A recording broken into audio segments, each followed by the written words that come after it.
सासू माँ की नई सहेली। प्रिया किचन में चाय बना रही होती है और सुमन ड्राइंग रूम में बैठकर मजे से टीवी देख रही होती है। तभी दरवाजे की घंटी बजती है। प्रिया, जरा देखना तो कौन आया है। देखती हूँ मम्मी जी।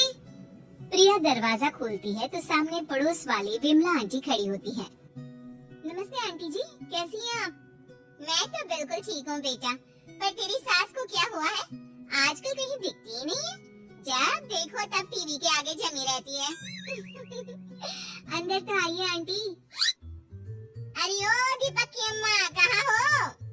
अरे बिमला, आओ आओ, क्या बात है, बड़े दिन बाद याद आई तुम्हें मेरी।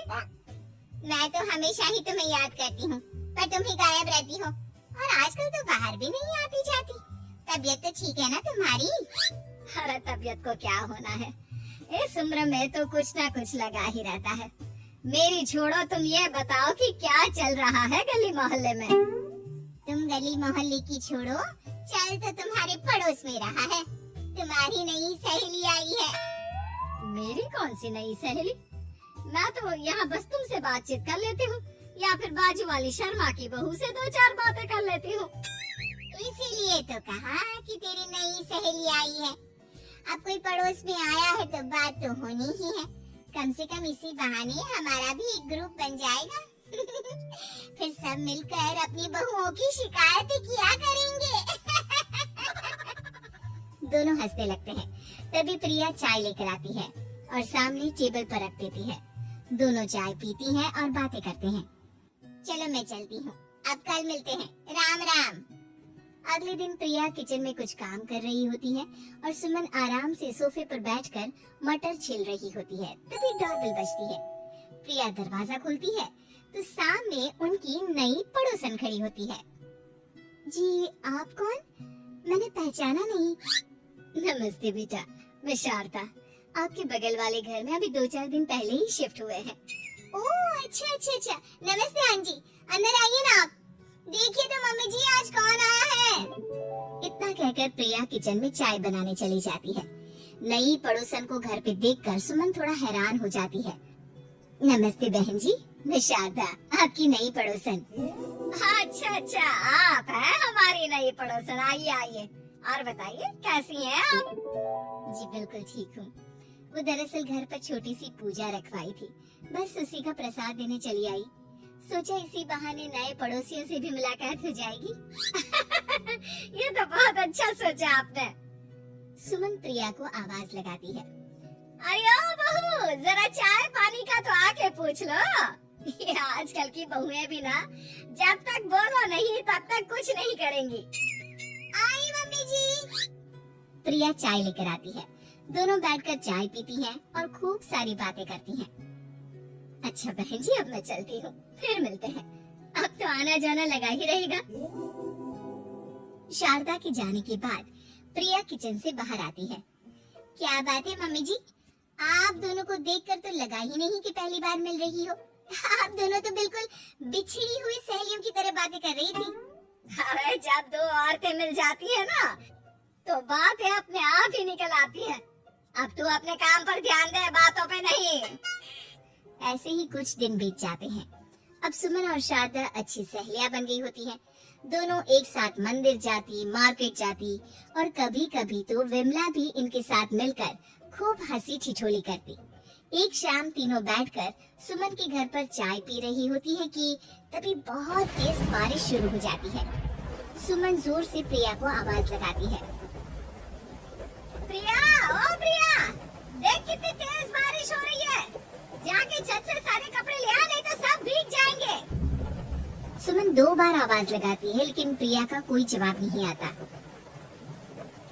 शायद प्रिया कुछ काम कर रही है, इसीलिए कुछ जवाब नहीं दे रही। अरे काहे का काम, आराम फरमा रही होगी महारानी।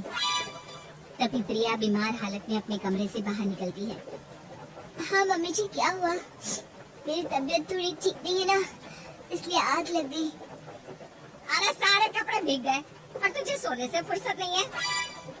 सबके सामने सुमन के मुंह से ऐसी बातें सुनकर प्रिया उदास हो जाती है और छत से कपड़े उतारने चली जाती है। सुमन, ये क्या बात हुई? प्रिया ने बताया ना कि उसकी तबीयत ठीक नहीं, इसलिए उसकी आंख लग गई। तुम भी ना खामखा उसे सबके सामने सुना दिया।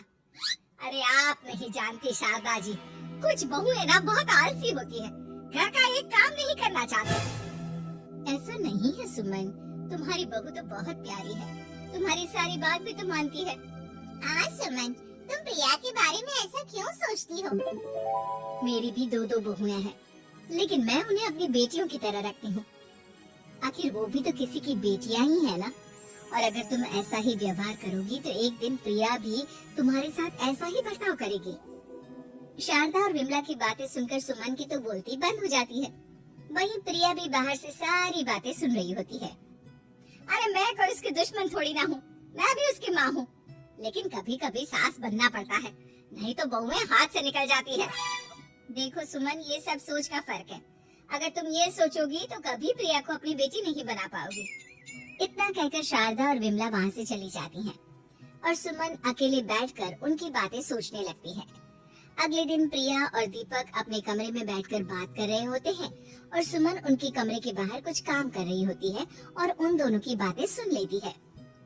दीपक, तुम्हें पता है हमारे पड़ोस में जो शारदा आंटी है ना, बहुत अच्छी है। अच्छा, ऐसा क्या हो गया जो तुम्हें वो इतनी अच्छी लगने लग गई? कुछ खास नहीं, बस कल जब मम्मी जी मुझे सबके सामने सुना रही थी तो शारदा आंटी ने मेरा साथ दिया। मैं तो सच में हैरान ही रह गई थी जब उन्होंने मम्मी जी को मुझसे ऐसा बर्ताव करने के लिए मना किया। अच्छा, फिर क्या हुआ? होना क्या था, शारदा आंटी तो मम्मी जी को समझा ही रही थी कि बहू को भी बेटी की तरह ही रखना चाहिए, लेकिन मम्मी जी तो मम्मी जी है ना, उन्हें तो मुझ में हमेशा कमी ही दिखती है। काश मुझे भी शारदा आंटी जैसी सास मिली होती जो मुझे भी अपनी बेटी जैसी समझती। सुमन ये सब सुनकर बहुत उदास हो जाती है और वहाँ से चली जाती है। प्रिया की बातें सुमन के कानों में बार बार गूंज रही थी। उसे बहुत शर्मिंदगी महसूस हो रही थी कि उसने प्रिया के साथ बहुत गलत किया है। अगले दिन सुमन शारदा और विमला को बुलाती है। क्या बात है सुमन, आज तूने ऐसे अचानक क्यों बुलाया? सब ठीक तो है ना? हाँ, सब ठीक है, तुम दोनों बैठो तो सही। तब तक दीपक और उसके पापा भी आ जाते हैं। प्रिया, तुम भी आ जाओ। क्या हुआ मम्मी जी, आपने बुलाया? हाँ प्रिया बेटा, मैं आज सबके सामने तुमसे माफी मांगना चाहती हूँ। मैंने आज तक तुम्हारे साथ बहुत बुरा व्यवहार किया है, लेकिन तुमने कभी भी मेरे साथ बुरा बर्ताव नहीं किया। मुझे अपनी गलती का एहसास हो गया है, हो सके तो मुझे माफ कर देना। प्रिया अपनी सास की बातें सुनकर हैरान हो जाती है, उसकी आंखों में आंसू आ जाते हैं। प्लीज मम्मी जी, आप मुझसे माफी मत मांगिए, मैं भी आपकी बेटी ही हूँ। वैसे एक थैंक यू तो मेरी नई सहेली को भी बनता है, जिसकी वजह से मुझे मेरी गलती का एहसास हुआ। शारदा बहन, आपका बहुत बहुत शुक्रिया जो आपने मेरी आंखें खोल दी। अरे क्या सुमन, तुम भी ना? तो फिर इसी बात पर चाय और पकौड़े हो जाए? हाँ, क्यों नहीं।